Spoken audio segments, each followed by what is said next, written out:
Hello and welcome to Indus News live from Islamabad. I am Muneeb Hamid with the news of this hour.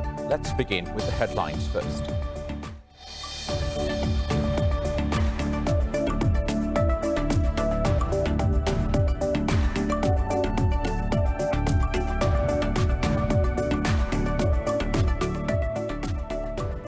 US President Donald Trump says he will reimpose international sanctions against Iran at the UN next week. Talking to reporters, Trump said Washington will trigger the snapback mechanism as he dismissed Russia's calls to hold a summit to discuss the matter. This comes a day after the UN Security Council rejected Washington's bid to extend a UN arms embargo on Tehran.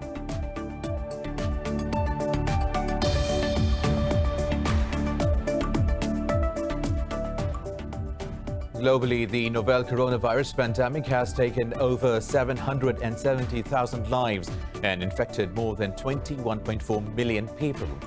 In the US, nearly 1,100 people have died due to COVID-19, while nearly 50,000 people tested positive for the virus in the past 24 hours.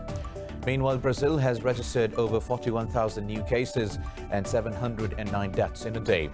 India has recorded 944 fatalities, taking the toll to nearly 50,000 with almost 2.6 million cases.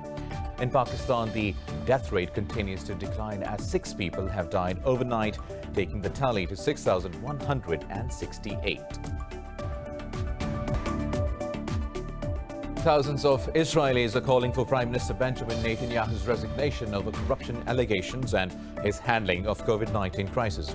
Protesters clashed with the police outside the residence of the embattled Prime Minister. Netanyahu's approval ratings have plunged to under 30% in recent weeks due to graft allegations and tumbling economy. News in detail after a short break. Stay tuned.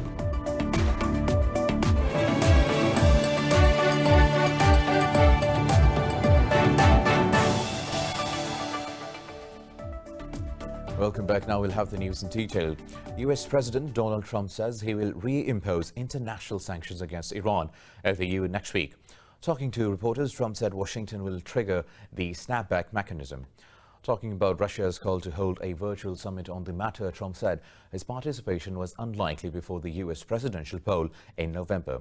This comes a day after the UN Security Council rejected Washington's bid to extend a UN arms embargo on Tehran. Meanwhile, Iran's President Hassan Rouhani said the failed UN vote was a humiliating defeat for Washington. This is the first time that the US has proposed a resolution to the UN Security Council, and only a small island nation has voted in favor of it. Look, where America's effort have got them. What a miserable situation they have reached. Yesterday was a political success for the Islamic Republic of Iran and a political and legal defeat for the US regime.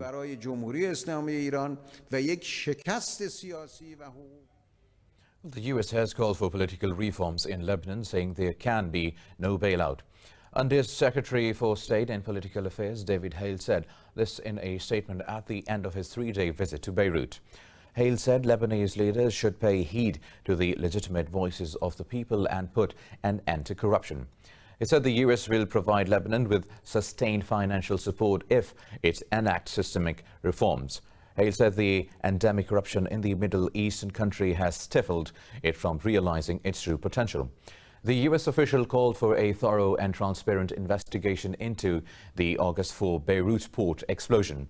Hale said an FBI team is set to join the investigation into the tragedy on the invitation of Lebanese authorities.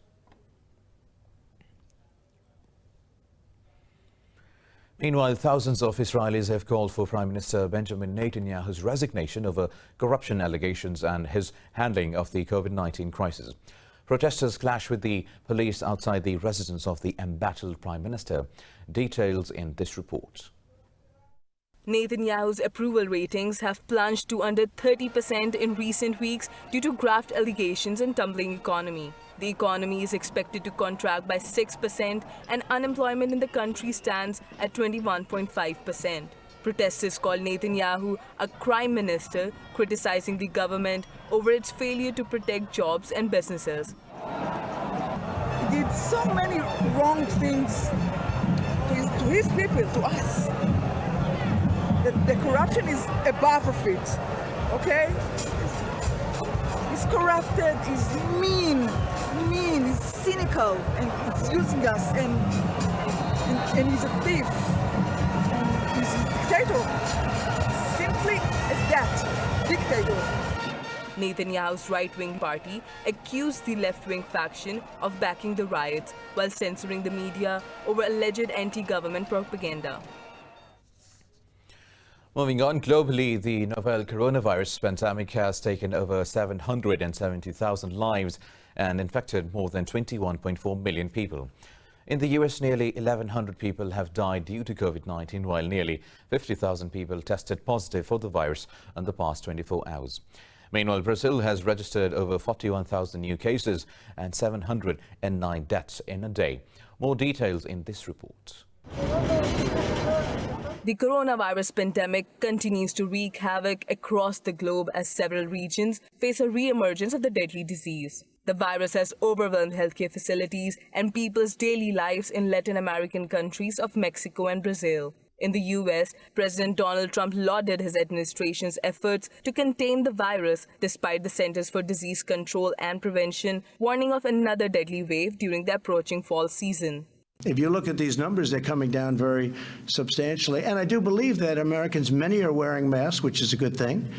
Again, some people thought that you shouldn't wear masks. You know, when this whole thing started, Dr. Fauci, who I like and respect, said don't wear masks, okay? And so did Dr. Redfield. And then all of a sudden, it was like everybody should wear masks. And that's okay. People can change their mind. In Europe, the virus is surging once again in Germany as the UK imposed mandatory quarantine for travelers from the country as well. France is looking to enforce mandatory mask wearing in workplaces, with 252 new clusters reported in the country. Elsewhere, authorities in New Zealand are scrambling to contain the disease by introducing fresh lockdowns after 13 people tested positive overnight. Turning to the 12 cases in the community, all are Auckland-based, and based on our current information, none has travelled outside the Auckland region recently. From early investigations, all have a connection to the existing outbreak as close contacts of cases already reported. So saying, 2 of the new cases are household contacts of the case we've previously reported that is still under investigation. South Korea has reported over 200 cases during the last 24 hours, the most infections in a day in over 5 months. Meanwhile, China has reported 19 new COVID-19 cases on the mainland. Meanwhile, in India, the death toll from COVID-19 has neared 50,000 as the country reported 944 fatalities in the last 24 hours. The Health Ministry says 63,489 new cases were recorded, with the tally crossing 2.5 million. There are over 677,000 active cases in the country. India has been reporting over 60,000 cases daily since August 7th. India remains the 3rd worst hit country from the coronavirus after the US and Brazil. Meanwhile, in Pakistan, new cases and deaths from COVID-19 continue their downward trend, and experts believe the country is flattening the curve. The Health Ministry says in the last 24 hours, 6 people have died, while 670 tested positive for the virus. The country's death toll stands at 6,168, while the reported infections are over 288,000. The ministry says as much as 90% of patients have recovered. It said the number of active cases has reduced to 16,000. Moving on, Facebook has reportedly ignored its hate speech policy and allowed anti-Muslim posts on its platform to avoid ruining the relationship with India's ruling party. A Wall Street Journal report says a top company executive in India refused to apply the company's hate speech rules to Bharatiya Janata Party politicians. It said Anki Das opposed applying the rules to Tiger Raja Singh and at least 3 other Hindu nationalist individuals and groups. The report said the right-wing politician had demanded mainly Muslim Rohingya refugees be shot. He called India's Muslim traitors and threatened to demolish mosques in his Facebook posts and public speeches. In March, Facebook employees responsible for policing the platform suggested banning his account. The report said Das told staff members that punishing violations by politicians from Modi's party will damage the company's business prospects. The Afghan government says the Taliban have no more excuses to delay intra-Afghan talks after the release of their prisoners. Spokesperson for the president, Sadiq Siddiqui, said the government represents the vast majority of Afghans and the Taliban must understand it. Earlier, the Taliban accused the Kabul administration of creating obstacles to the peace process. Spokesperson Zabihullah Mujahid said the Taliban are ready to start intra-Afghan negotiations under the Doha peace deal. Meanwhile, officials of the UN Assistance Mission in Afghanistan met the Taliban Political Commission in Doha. Expressing support for intra-Afghan talks, they said reduced violence is needed to improve atmosphere for the negotiations. Moving on, Turkey says it will not hesitate to respond to the slightest harassment of its energy exploration ship in the eastern Mediterranean. Speaking at an opening ceremony in the eastern Black Sea province of Rize, Turkish President Recep Tayyip Erdogan said the survey ship will continue energy exploration until August 23rd. The Turkish president said Ankara will never succumb to banditry on its continental shelf. Erdogan said the country is fully focused on protecting its rights in the eastern Mediterranean and Libya. He said the only solution to the disputes lies through dialogue and negotiations. On Friday, EU foreign minister said Turkey's naval movements will lead to a heightened risk of dangerous incidents. Turkey says it has killed 9 militants of the Kurdistan Workers' Party in airstrikes during a counter-terrorist operation in northern Iraq. The Defense Ministry said the military operations were carried out in the Haftanin, Zap and Avasin regions. It said 3 fighters were killed in Haftanin while 6 others in Zap and Avasin. The ministry said Turkey will continue to destroy weapons caches and shelters used by the terrorists. It said over 400 Kurdish militants have been killed in northern Iraq over the past 5 months, with 143 killed in the last 10 days. Ankara launched Operation Claw Tiger and Claw Eagle earlier in June to neutralize the threat from PKK and other terrorist groups. Turkey has rescued 26 asylum seekers from a boat off the coast of Foça district in the western Izmir province. Security officials said the migrants were pushed back to the Greek coast guard into Turkish territorial waters in the Aegean Sea. They said the migrants were taken to the Turkish shore on a Coast Guard boat before being transferred to the Provincial Migration Office. Turkey has been one of the main routes for asylum seekers wanting to reach Europe, especially since Syria's civil war in 2011.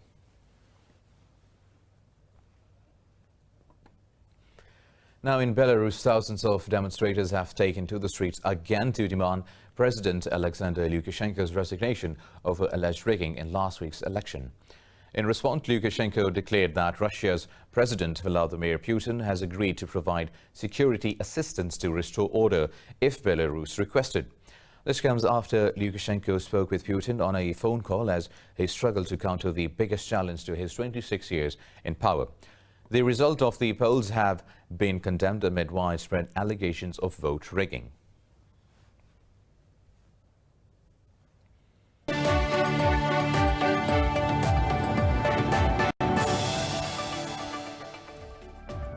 Welcome back. Now moving on with the news stories. In Russia, nearly 2,000 people have marched in the city of Khabarovsk against the government's handling of a local political crisis. The protests have entered the 6th consecutive weekend against the detention of Governor Sergei Furgal. Protesters said they do not agree with the government's actions and called it criminal. They said the government robbed their region and cities. Chanting slogans against the Kremlin, the demonstrators demanded the release of Furgal. Khabarovsk popular governor was arrested on murder charges, which he denies. Now, South America's largest marine aquarium is reopening in Brazil's Rio de Janeiro city after 5 months of lockdown. Authorities have put new measures in place to stop the spread of the coronavirus at the tourist attraction.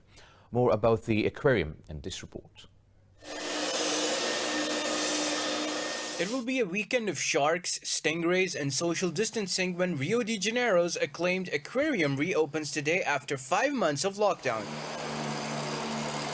Workers wearing personal protective equipment disinfected Aqua Rio facilities as divers inspected marine tanks in LATAM's largest marine aquarium. We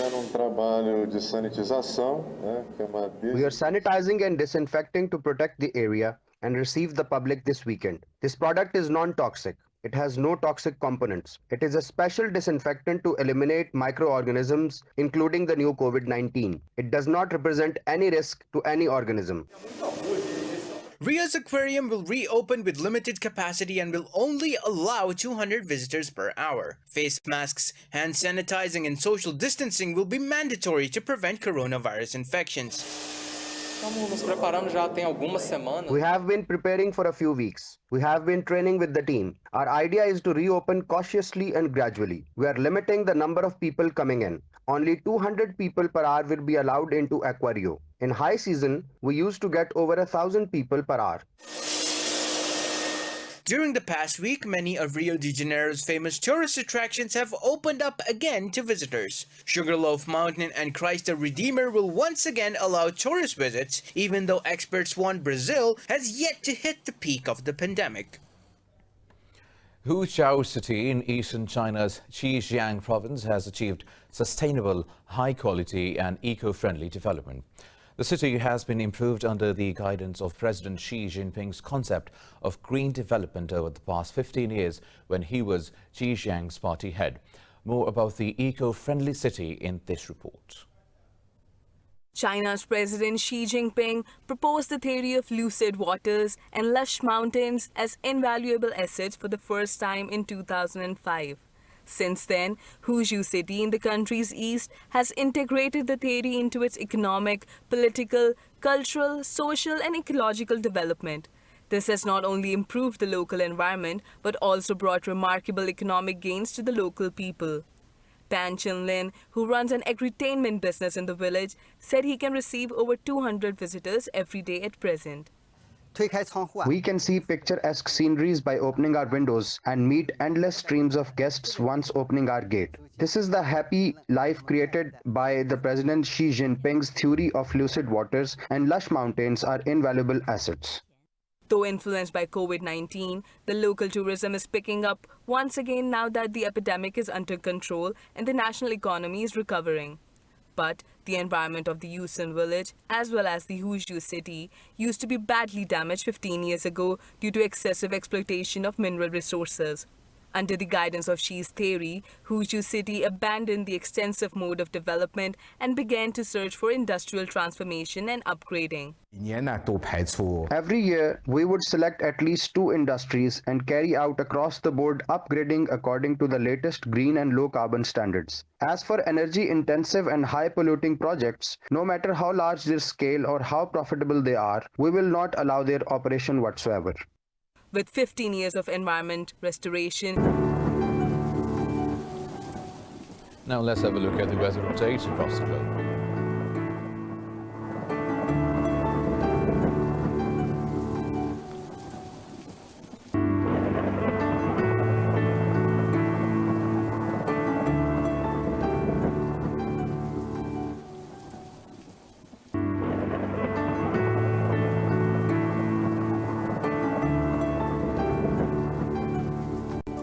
Well, that's all for now. For the latest updates, you can follow us on social media at Indus.news. Take care.